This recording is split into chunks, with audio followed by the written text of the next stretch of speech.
Good afternoon, good morning, depending on which time zone you're in, Eastern Standard, Central, or West Coast. But yeah, this next video is going to be about directed towards, once again, couples.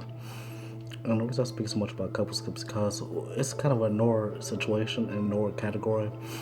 And if you want a strong home, strong family, strong unit, you need couples, stable couples that's healthy, that's strong, and that has a purpose and goals together that coincide with being parents. So this video, once again, is directed towards those couples and those single bachelors and bachelorettes who seek a stable, honest, healthy partner relationship, but it's hard to find and come by because it took me years and years to get that stability myself, and I know I was the fault of that in many cases.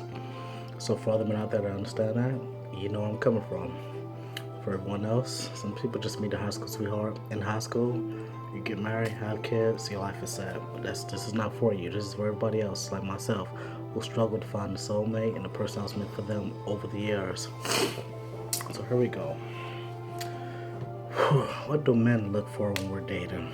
Okay, well, there's a list, because everyone has a list, but majority that really matters: appearance, personality, and character.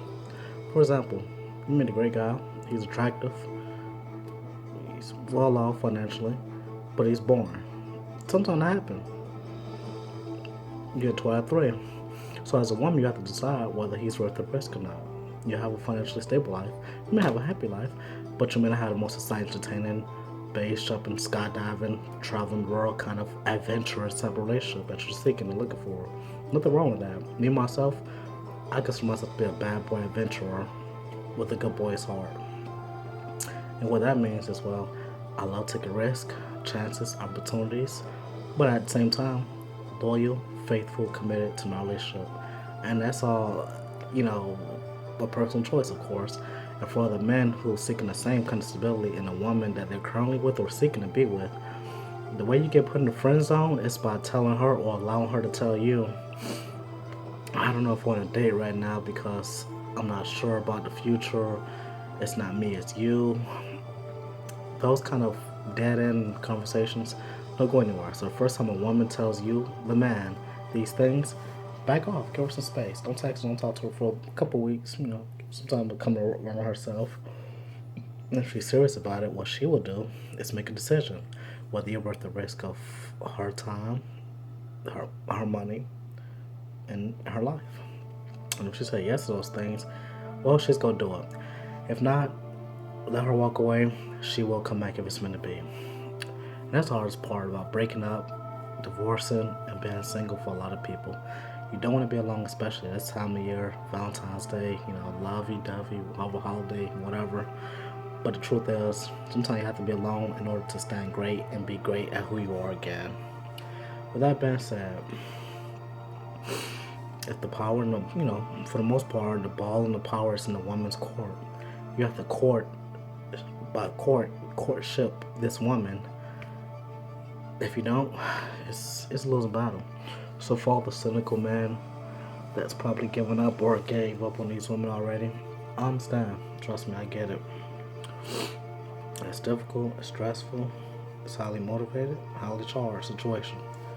So with that being said, sometimes you just have to take a break from dating and take care of yourself. You take care of your own responsibilities and your own goals. And if that's the case, well, that's what you have to do, you do it. But don't let a woman push or coerce, even give you an ultimatum to date her now or else. Because or else is going to just make you seem like if you don't be the man she wants you to be, she's going to leave you. And she's going to leave you regardless because she's a man that's more attractive, more successful, or more personality, swag or swagger. That guy won the battle. I'm sorry. I myself, I haven't been outdone in the past as far as courtship with the woman I was dating at the time. But had another guy come along, I won't become insecure, jealous, or possessive of her because by doing those things, you push her further towards that man. And that's what a lot of men dating in a dating world have to understand. Women don't intentionally set out to do these things, at least the majority of them don't, no matter what color they are or what kind of lifestyle they live. But we kind of push them towards being this way. And when you push them towards being that way, all you're doing is saying, well, okay, It work out this time, but maybe work out next time with the next guy, and so on and so forth. That's not the case. I'm sorry. Because the reason it probably didn't work out is because you pushed her to make a decision whether to stay with you or keep her sanity. And she probably chose her sanity because, well, her sanity aligns with her friends, her career, and her lifestyle. And if you're not supporting her, then why would she be with a man that's gonna make her life a living hell? If you're always calling her, texting her, emailing her, uninvited, stopping over whenever you feel like without her permission, that's a problem. So this video is directed towards those men. Stop doing it. It's not working. It won't work because women hate being pestered, harassed, and stalked. Cyberly, personal, phone, whatever. If you want to impress her, be your best version of yourself. You go out, if you want to be an engineer, a doctor, a lawyer, a teacher, professor, entrepreneur, you do you first. Take care of yourself, and she will come around. If it's meant to be, if that's the woman that's meant for your life, she'll be there when it's all done. When you're done with school, you graduate, move in, you do your thing, be an independent man. Women want a strong leader as a founder and a foundation in a relationship. Now, she's a feminist. Good luck with that too. I would probably, my personal opinion, walk away, leave her alone, because the feminist signs you could tell a mile away. Don't require a man, don't want a man. Men are just sex objects. If she feel that way, you don't need to tell that woman anyway. Just let her go, move on from that, and go from there. So, once again, this video is directed towards the people, mainly men, who are seeking a stable relationship partner, whether you're dating online or anywhere else. And here's the thing about that. With online dating, all the thousands of social media sites and apps out there, be yourself. Come across like you normally would, even if you were in her face, talking across at a Starbucks or Panera Bread or whatever. And if you're nervous, make a joke. Keep the mood light. You want to be relaxed, laid back. Because if the woman feels safe and comfortable around you, she's going to open up naturally. It won't be forced. It won't be coerced. And that's the kind of stuff you want to happen. Because if it's like too planned or too staged, where you got to stage a laugh, stage a joke, that woman don't want to talk to that kind of man. Because she'll be like, well, he's a nervous wreck. So just be yourself, lay back on the first date, especially the first date. Go somewhere semi lit, not too dark, not too light, whatever. A lounge, nice little, restaurant. Stay away from bars and clubs because they tend to drag other men into her vision, and that may distract her, may upset you. So either way, stay away from that kind of stuff. Now, if you could help it, what I would do, just some roses, flowers and roses. That's it. Not no diamond ring first date. No, just regular, simple rose, whatever, single rose, dozen roses. Call it a day.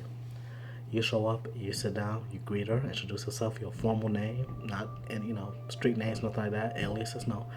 Hey, I'm Brad, Tony, Todd, whatever. And let her talk about herself. Ask her questions. Be intuitive, be instinctual, and listen to her responses. Because if you feed off her energy, chances are her body language and facial expressions will tell you everything you need to know if it's going to work out or not, second, third date, etc. And if that's the case, by all means, you stay with that topic and you keep going. Stay away from race, religious, and political views, because those kind of ideologies kind of go harsh one way or another. Now, months until you can talk about that stuff because you're kind of dating her permanently by that time. But if it's the first few dates, stay away from serious topics. Keep it light. Talk about social events, life, hobbies, interests, goals, dreams, things that make you a better person and make her, talk about herself. Ask her, what do you feel about so-and-so? How do you feel about this? How do you feel about that? Because if you direct it towards her having a future path possibly with you, she'll be more than receptive to do that and open towards that topic. But if it's all about, I make this much money, I have this car, I have this job, I have this townhouse, this timeshare, she'll be like, well, why do you need me? You have everything. You don't need me. I'm just a accessory, trophy wife, whatever, future trophy wife. So stay away from that kind of stuff, but stick towards conversation towards her. Let her lead sometimes. Let her ask you some questions. You be receptive as well. And I guarantee you that relationship will probably work 90% of the time. Now, the longer you're with her, you're going to have to spice it up. Keep it spicy, keep it spontaneous, and keep her on the edge. Never let a woman know everything you're doing for her, you got planned for her, but shock her, surprise her, give her that jaw-dropping reaction. Make her just like, whoa, I didn't see this coming. Because if you do that, that woman's going to end up wanting to marry you. It's the truth. Women love being swept off their feet, flying in the air, surprised, shocked, you name it. The better, the bigger, the more it's gonna do for you. So with that being said, this is Nexus, and I'm out. I hope you have a beautiful Valentine's.